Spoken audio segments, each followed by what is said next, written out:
श्री कृष्ण गोविंद हरे मुरारे, हे नाथ नारायण वासुदेव।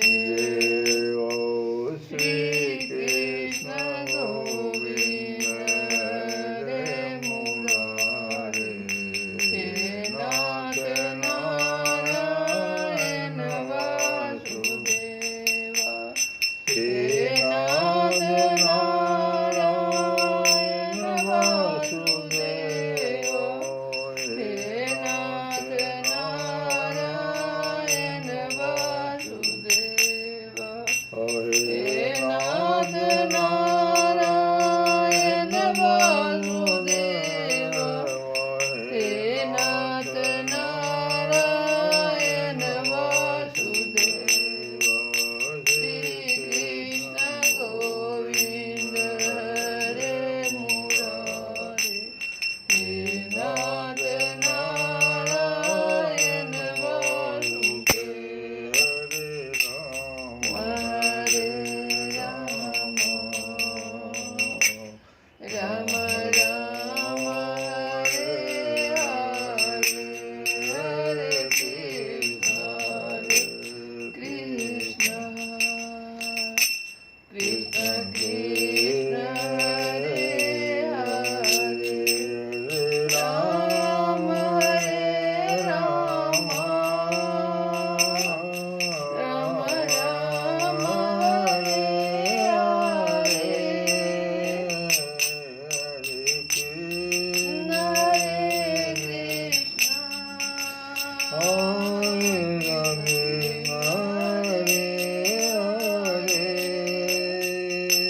हरे राम हरे राम,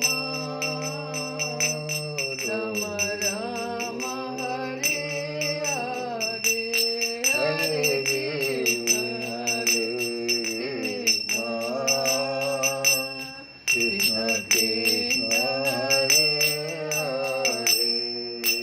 श्री गुरु चरण सरोज रज, निज मन मुकुर सुधार, रघुवर विमल जसो, जो दायक फल चार। आइए हनुमान जी, सखाओ मन लगाए, राम लखन सिय जानकी, सदा करहु कल्याण। जय श्री कृष्ण। हम लोग जो कथा सुनते हैं अभी यहाँ पर, वो गीता से ही, और अर्जुन का जो प्रश्न है कि हे कृष्ण, कि यह मनुष्य स्वयं न चाहता हुआ भी बलात् लगाए हुए की भांति, जैसे जबरदस्ती कोई धकेल रहा, बलात् लगाए हुए की भांति किससे प्रेरित होकर पाप का आचरण करता है। बहुत सुंदर प्रश्न है। इसको हम लोग आज और कल 2 दिन की कथा में समझने की कोशिश करेंगे, क्योंकि यह प्रश्न तो प्रत्येक मनुष्य के साथ है।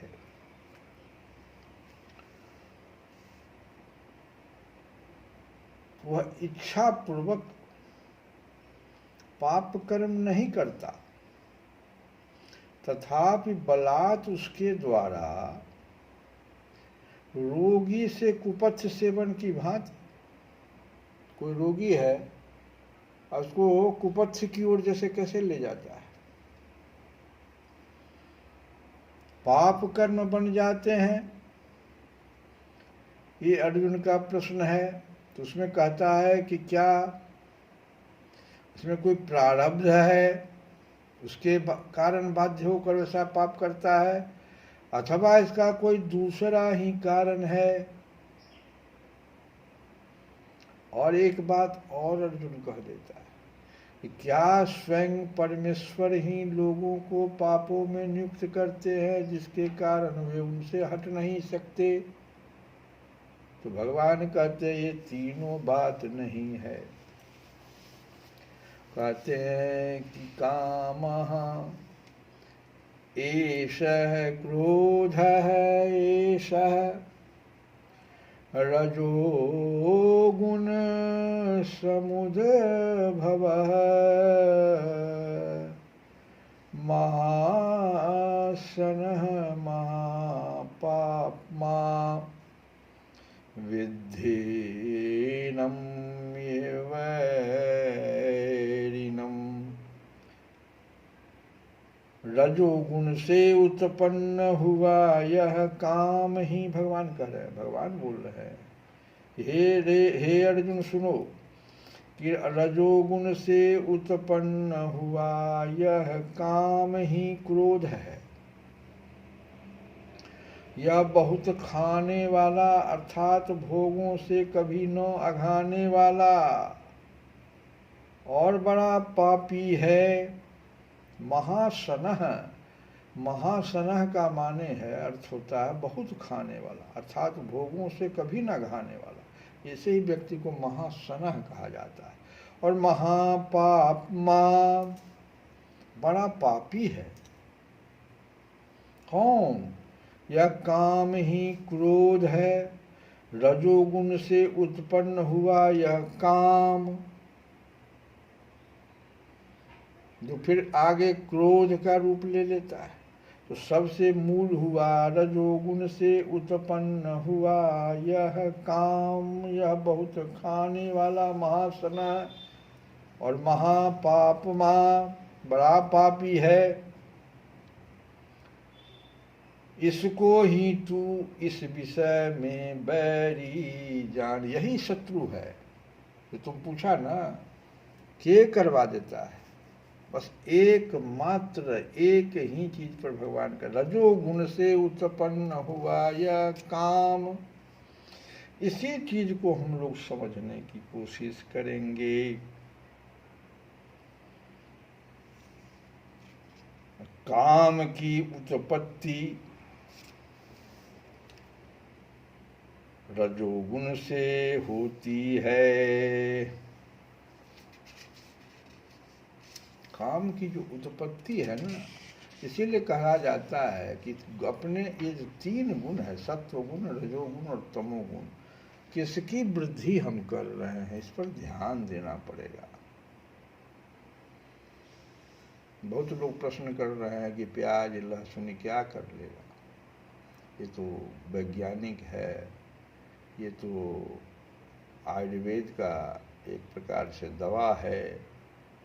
सब ठीक है, अगर रोगी है तो ठीक है, रोग के समय उसे ग्रहण करे। लेकिन सवाल है यहाँ पर, प्रश्न तो बहुत भारी है कि ये रजोगुण से उत्पन्न हुआ काम,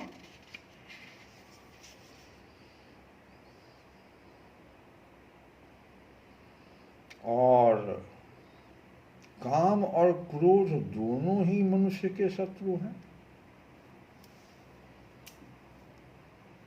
अब देखो, भगवान जो है ये कहते हैं कि प्रत्येक इंद्रिय समझो पहले, प्रत्येक इंद्रिय के विषयों में रहने वाला राग और द्वेष ही इस मनुष्य को लूटने वाले डाकू। उन्हीं दोनों के स्थूल रूप कैसे पहचानेंगे?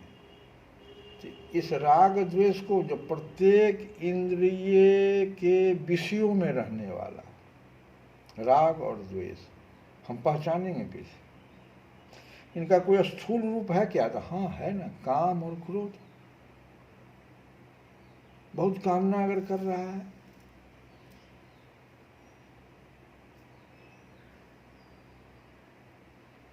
खास करके काम प्रधान, इन दोनों में भी, काम और क्रोध में भी काम प्रधान, क्योंकि यही राग का स्थूल रूप है और इसी से क्रोध की उत्पत्ति होती है। अब इस चीज को हम लोग ठीक से अगर समझें, भगवान कह रहे हैं कि इंद्रियस्यः इंद्रियस्यः अर्थे रागद्वेषौ व्यवस्थितौ।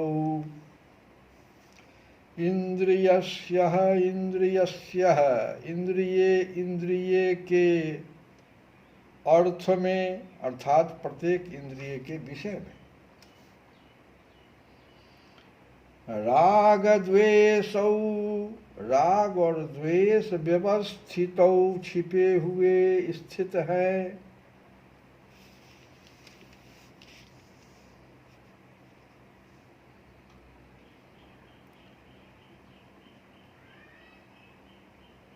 अब जैसे इंद्रियों में देखिए, श्रोत्रादि ज्ञान इंद्रिया 5 है ना, श्रोतादि ज्ञानेन्द्रिया, जो 5 ज्ञानेन्द्रिया, वाणी आदि कर्मेंद्रिया,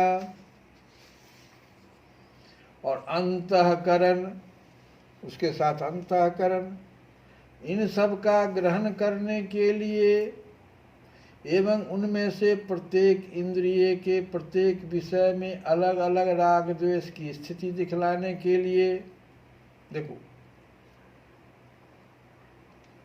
कैसे छिपा रहता है। इंद्रिय के अर्थ में इंद्रिय के राग द्वेष छिपे रहते हैं। कितना क्लिष्ट बात है।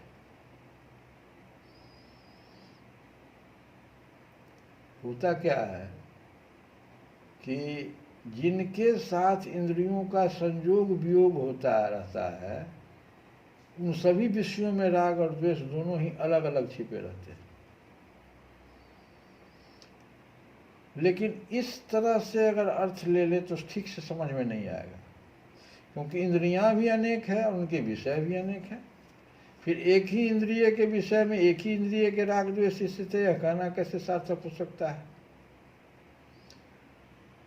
तो जिस वस्तु, प्राणी या घटना में मनुष्य को सुख की प्रतीत होती है, इस तरह से समझ सकते हैं कि जिस वस्तु, प्राणी या घटना में मनुष्य को सुख की प्रतीत होती है, जो उसके अनुकूल हो जाता है, उसी में उसकी आसक्ति हो जाती है। इसी को राग कहते हैं। और जिसमें उसे दुख की प्रतीति होती है, जिस वस्तु, प्राणी या घटना में मनुष्य को दुख की प्रतीति होती है, जो उसके प्रतिकूल होता है, उस व्यक्ति मनुष्य के प्रतिकूल हो जाता है, यह बात, तो उसमें उसका द्वेष हो जाता है। वास्तव में किसी भी वस्तु में सुख और दुख नहीं है, उस व्यक्ति के गुण में सुख और दुख है, अहम में। इसीलिए रजोगुण शब्द लगा दी। अगर कोई दूसरा व्यक्ति वहाँ होता और वो सत्वगुणी है, तो वही वस्तु उसको राग या द्वेष, जो उसको दूसरे को पैदा कर रहा वो नहीं करता। मनुष्य की भावना के अनुसार एक ही वस्तु किसी को सुखप्रद प्रतीत होती है और किसी को दुखप्रद, तथा एक ही वस्तु मनुष्य को, जो वस्तु एक समय सुखप्रद प्रतीत होती है, वही दूसरे समय दुखप्रद प्रतीत होने लगती, ये भी होता है। अतएव प्रत्येक इंद्रिय के विषय में राग द्वेष छिपे हुए हैं, यानी सभी वस्तुओं में राग और द्वेष दोनों ही रहा करते हैं। क्योंकि जब जब मनुष्य का उनके साथ संयोग, मूल बात है कि किस तरह के मनुष्य से उसका संयोग और वियोग हो रहा है, सतोगुणी से कि रजोगुणी से कि तमोगुणी से।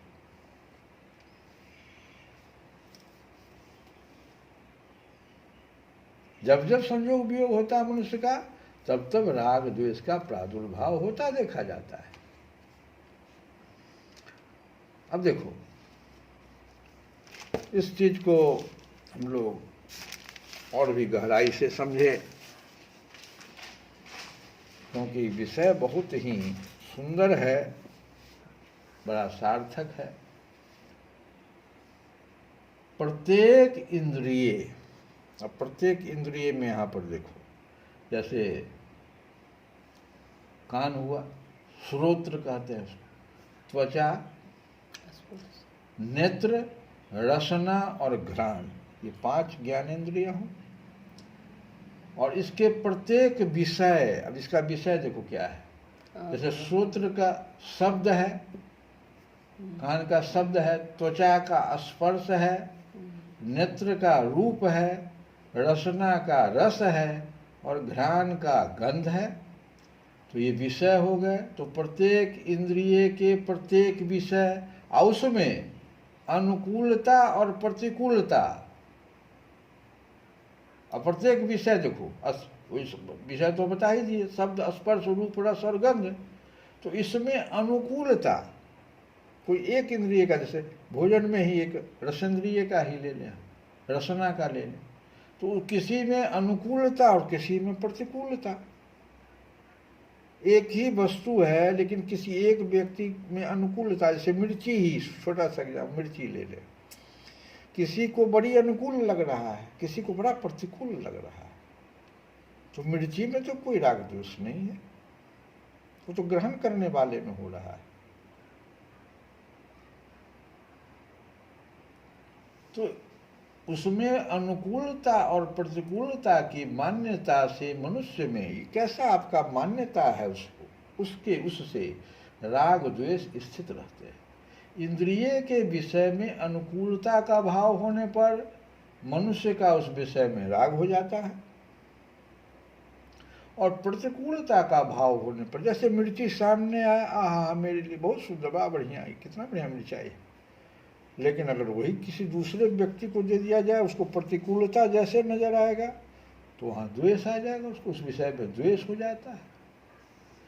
तो यही चीज जो है कह रहे हैं कि वस्तु में कोई राग द्वेष नहीं होता। वास्तव में देखा जाए तो राग द्वेष इंद्रियों के विषयों में नहीं रहते। यदि विषयों में राग द्वेष स्थित होते तो एक ही विषय सभी को समान रूप से प्रिय अथवा अप्रिय लगता, परंतु ऐसा होता नहीं। जैसे बड़ा अच्छा उदाहरण है वर्षा। वर्षा किसान को तो प्रिय लगता है, अब बड़ा बृहद रूप में दिखाया जाए, एक व्यक्ति नहीं, पूरे किसान समूह को लिया जा रहा है, और एक दूसरा कुम्हार को लिया जा रहा है। कुम्हार समूह, एक समूह है जो मिट्टी और पानी में संतुलन बना करके कोई सामान बना लेता है। अब देखो वर्षा आई तो किसान को तो प्रिय लगा, लेकिन कुम्हार को क्या हो जाता है, अप्रिय लगने लगता है। तो वर्षा में तो कोई राग द्वेष नहीं है। एक मनुष्य को भी, अब मनुष्य में भी देखो, अभी तो पूरे एक समूह को ले लिए, एक मनुष्य को भी कोई विषय सदा प्रिय या अप्रिय नहीं लगता, सदा नहीं होता। जैसे ठंडी हवा गर्मी में अच्छी लगती है, पर सर्दी में बुरी। हवा तो वही ठंडी है, व्यक्ति भी वही है। तो कह रहे हैं कि एक मनुष्य को भी कोई विषय सदा प्रिय या अप्रिय नहीं रहता, नहीं लगता। तो इस प्रकार से सब विषय अपने अनुकूलता या प्रतिकूलता के भाव से ही प्रिय अथवा अप्रिय लगते हैं। अर्थात मनुष्य विषयों में अपना अनुकूल या प्रतिकूल भाव करके उनको अच्छा या बुरा मानकर राग द्वेष कर लेता है। इसलिए भगवान ने राग द्वेष को प्रत्येक इंद्रिय के प्रत्येक विषय में स्थित बतलाया है।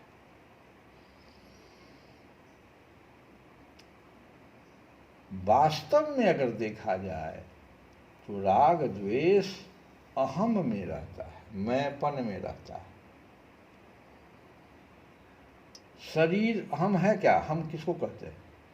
शरीर से माना हुआ संबंध ही अहम कहलाता है।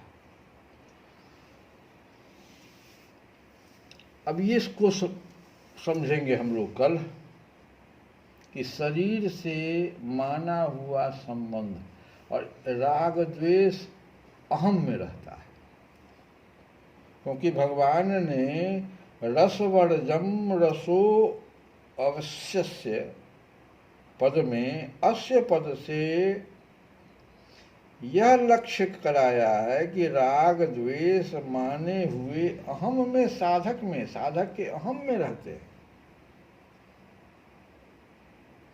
इसको हम लोग ठीक से समझेंगे, और जब इसको समझेंगे तब राग द्वेष पर विजय पाने का क्या उपाय है। जब तक हम अपने किसी भी चीज का कारण नहीं समझेंगे तो उपाय क्या हम करेंगे। कारण कुछ और है, उपाय कहीं और कर रहे हैं, तो संभावना यही है कि हम उसमें विजय प्राप्त नहीं कर पाएंगे। इसीलिए कारण समझना पड़ेगा।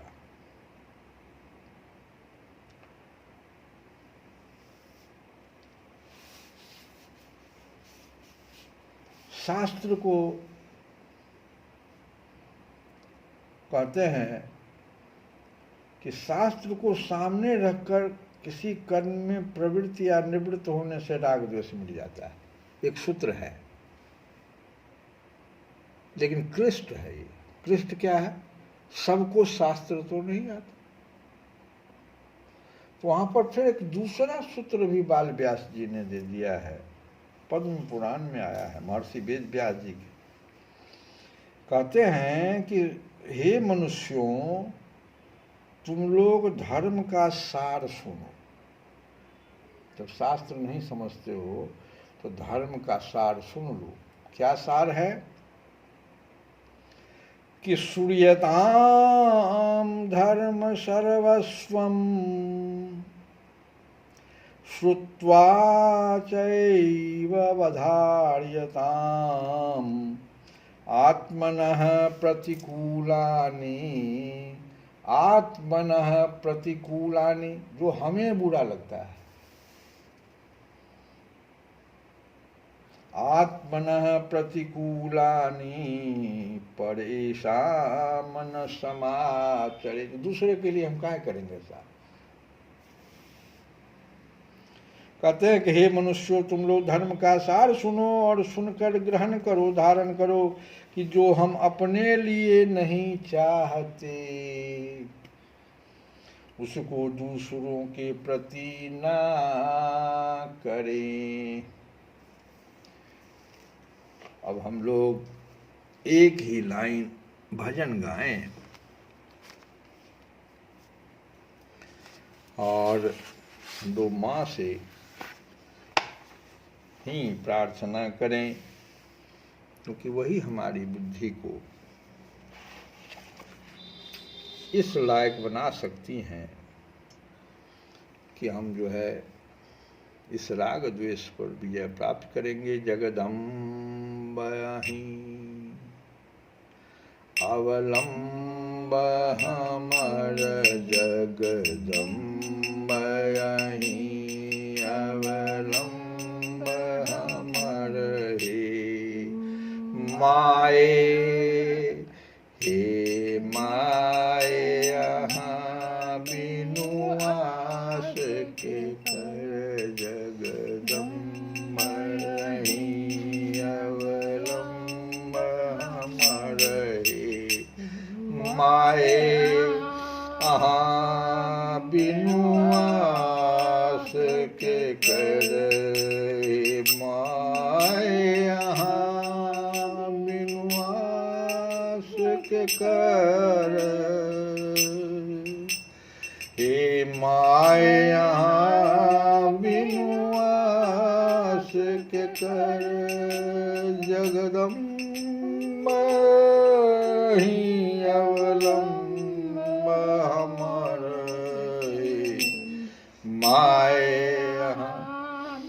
बिनु आस के करे, जो माया दुख नहीं सुनवई, जो माया दुख नहीं सुनवई, जो माया जो माया।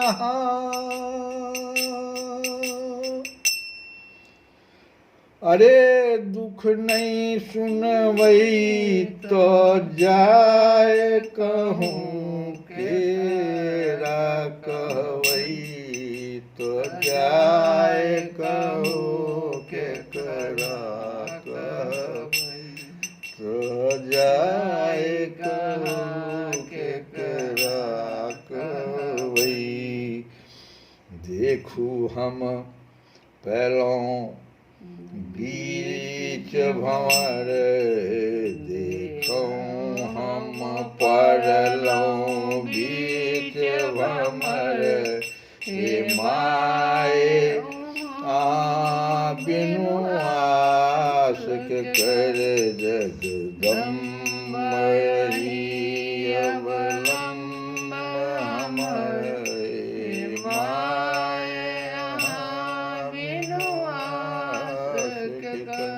श्री कृष्ण गोविंद हरे मुरारे, हे नाथ नाथ